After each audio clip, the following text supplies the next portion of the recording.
Oh, he didn't go off.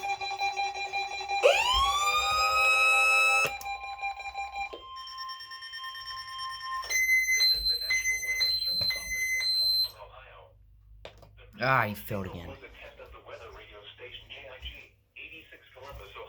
I have to turn him on, I guess. During potentially dangerous weather situations, specially built receivers can be automatically activated by the signal to warn of the impending hazard. Tests of the signal and receiver's performance are normally conducted by the National Weather Service between 11 a.m. and noon each Wednesday. If there is a threat of severe weather, the test will be postponed to the next available good weather day.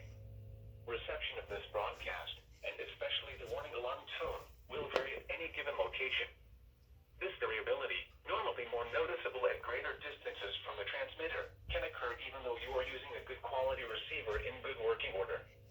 The warning alarm tone will be activated for hazardous watches and warnings for the following counties: Champaign, Clark, Delaware, Fairfield, Fayette, Franklin, Greene, Hocking, Knox, Licking, Madison, Marion, Morrow, Muskingum, Perry, Tickaway, and Union.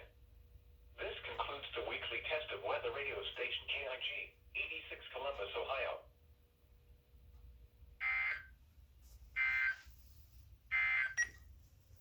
Now for the official National Weather Service forecast for Central Ohio, including Columbus and vicinity.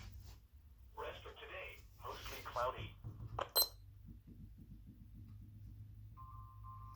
Quick synopsis here. Recon went off, however, well, it ain't silenced, I just didn't set it up right.